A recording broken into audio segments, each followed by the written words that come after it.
Hi, I'm Seraphine. Before we start, I would like to say that I'm not a doctor, I'm a medical student, and all the content discussed here today is for neutral information and general education purposes. It doesn't constitute any recommendation for diagnostic measures.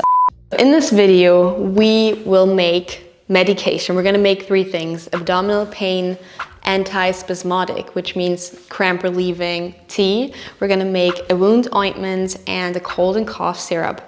And we're only gonna use ingredients that we gathered in Mother Nature for free, not only, but mostly. And we were in the Bavarian Alps. I have clips that I will put into this video, add to this video. But I made sure to pick plants that you can find all over the world, and I'm going to talk about how to identify them, where you can find them, and how you can use them. So we're going to start with the wound ointment.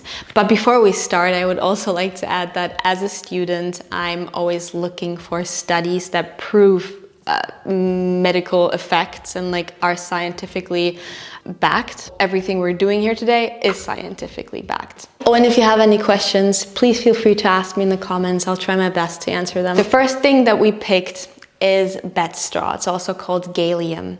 Now, bed straw prefers mostly sunny to partially shaded locations and well-drained soils. It thrives in both moist and dry environments and is widespread across Europe and North America and Asia, and even in some parts of North Africa and Australia, New Zealand. Now, in bed straw, we have a couple of very cool things. We have something called iridoids, and they have anti-inflammatory and pain-relieving properties. We have something called flavonoids, which act as antioxidants and promote wound healing. And we have something called tannins, which possess astringent properties that help to stop bleeding and to tighten the skin.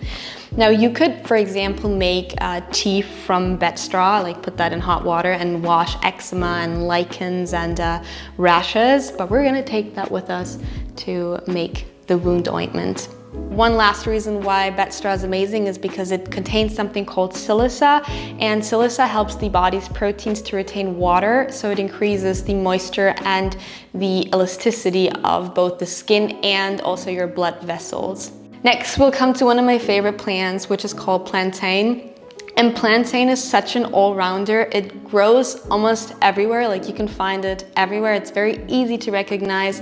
It doesn't have any dangerous lookalikes, and you can even find it in big city parks. One of the reasons why plantain is so amazing is because there's aucubine in this, and aucubine is antibiotic, it's anti-inflammatory, it has soothing and immune boosting effects. Now, there's also one general tip. If you're outside and you or your child is stung by a bee or a wasp, you could use a plantain and fold it and gently press it, crush it, and then use the juice and put that, place it on the sting, and it will help with the pain and the itchy feeling. Now let's jump into the kitchen where I have prepared the things for the ointment.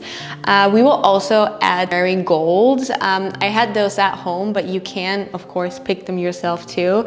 By the way, if you are looking for plants or herbs, there are really good apps like AI apps that can identify them. So you just take a picture and it tells you which plant it is. So marigolds, our third ingredient, have something called saponins, and they support the skin cleansing and have antiseptic properties.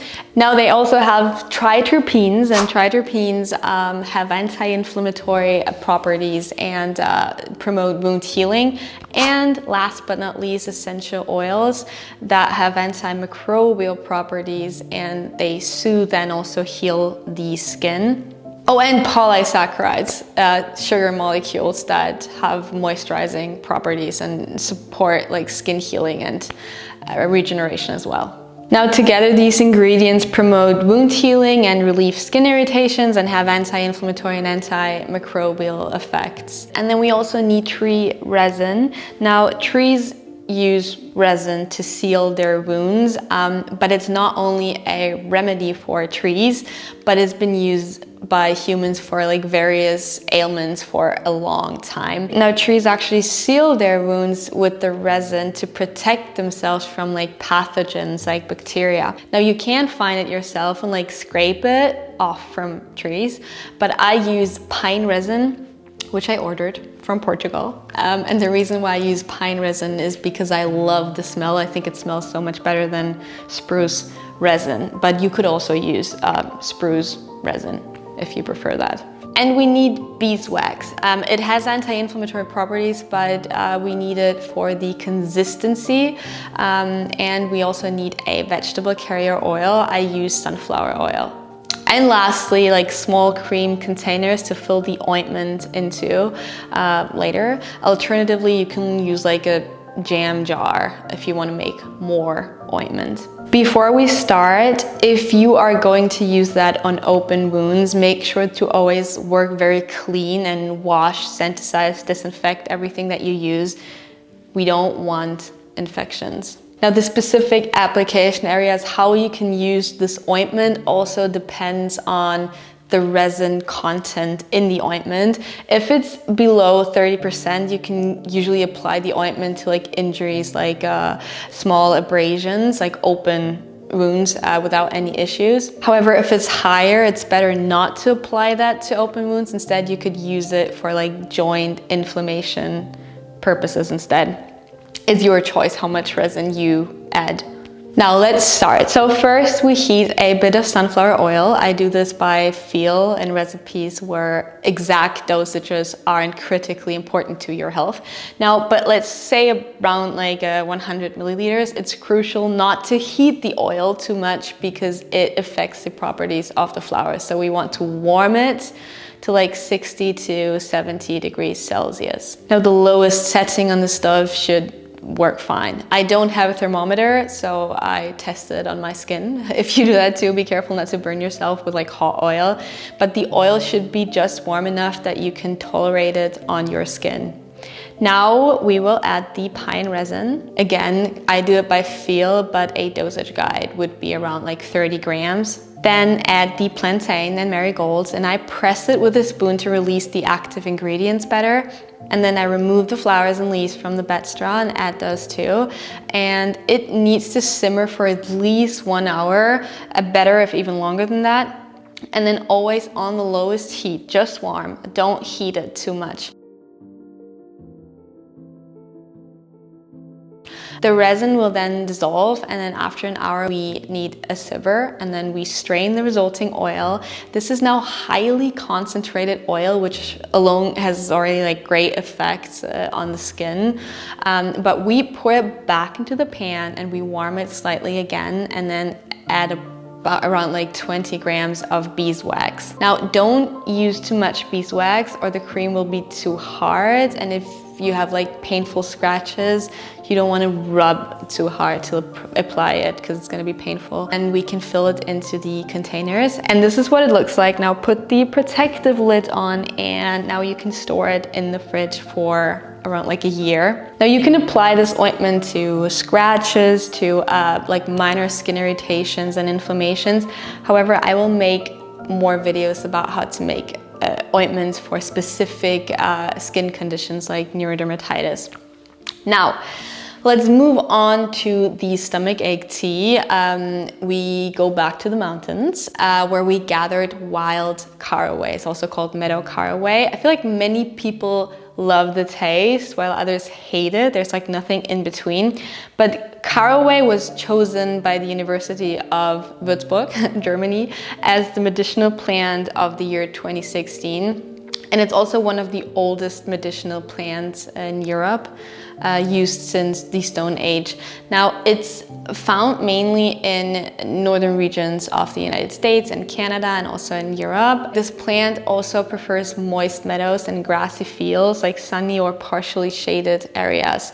Now, what we want from the caraway is the caraway oil, Caravi ethereolum, what it's called, and it's scientifically recognized for treating digestive disorders. Now, it has antispasmodic, once again, that means cramp relieving, and antimicrobial properties, and some additional benefits like it stimulates the appetite, it promotes the secretion of gastric juices, and it improves the blood circulation in the stomach. Now, caraway is also great for relieving flatulence. It's recommended for treating colics in children and babies caused by gas. Now, to really get the oil out of wild caraway, there are herb presses and like distillation machines. I have neither, but we can achieve a satisfactory result by breaking the oil, like the cell walls of the caraway seeds with a mortar and a pestle. So that's the first step. So we put the flowers and especially the seeds in a mortar and grind them. And you can then remove the plant stems if you want to, and we then fill a teaspoon into an empty tea bag. But of course, that's just the first step, so don't close the tea bag yet. We're gonna go back to the mountains. Then we also came across silverweed, which is also a medicinal plant with antispasmodic effects, but I don't like the taste, so I didn't take it with me, but you can add it too. It also is effective in relieving menstrual cramps. But then we came across yarrow, Achillea millefolium, and it is very widespread in Europe and North America, Asia. Currently I live in Berlin, and I even find yarrow all the time in like the middle of Berlin. Now, it's often found in meadows along roadsides and gardens and fallow land. Now, yarrow prefers sunny locations and well-drained soils. This plant has several medicinally beneficial ingredients. It has, once again, flavonoids and essential oils that have anti-inflammatory and antiseptic properties. And yarrow contains bitter substances like aculane, which can promote digestion and stimulate appetite. So now we're going to take the leaves and the flowers we found, and we're going to combine them with other things we found. For example, chamomile. So chamomile is very popular. It has bisabolol and chamazoline in it, and that has anti-inflammatory and antispasmodic, so cramp relieving effects. Now, what I find important to also mention is that chamomile contains a substance which is called coumarin. And in like small amounts, it's found in many foods like in apricots and blackberries and sage.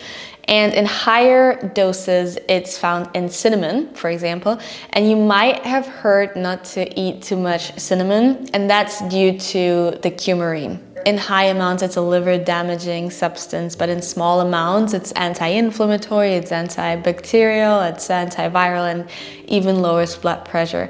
And this is quite common in medicine, even with like medicinal plants, like that a little has a healing effect and too much has a harmful effect. So make sure to know what substances you should not consume too much of. Now back to the kitchen, we add the chamomile and some fennel seeds. Now I personally don't grow fennel at home, and it doesn't grow wildly freely where I live, so I got them from the store, mainly because of anethole and fancone and astragol, and these compounds have various biological activities, including antimicrobial and anti-inflammatory properties. I feel like I say this with everything, but it's just true in this case. Now we crush this mixture a bit to open the cell walls, and then we add a teaspoon to the tea bag. Don't forget to tie a knot to actually close it, and then let the tea steep for at least 10 minutes before you drink it. Now lastly, we're going to make the cough and cold syrup. We use the plantain that we gathered earlier for the skin ointment here too. And then we take something called colt's foot, also tussilago. It was not blooming when we took it. They have usually like nice yellow blossoms, but you can recognize it quite well by its large leaves. It originates from Europe, but was also brought to America, so it's an invasive plant there. Now, colt's foot includes polysaccharides, mucilages, sterols, bitter substances, and tannins. Once again, colt's foot is considered an important medicinal plant for relieving cough and acts as an expectorant. That's a type of medicine that promotes the secretion of sputum by the air passages and like used to treat coughs. Now, the most medicinally effective part of this plant is the leaves. Farfallifolium is what the drug is called. And that's great because we only had the leaves there, so it goes into our cough syrup. Now, lastly, I took a few young spruce branches. They are rich in vitamin C and have an antitussive effect, which means they suppress the urge to cough. Please, once again, be careful. There's poisonous trees around. For example, yew tree is a poisonous tree.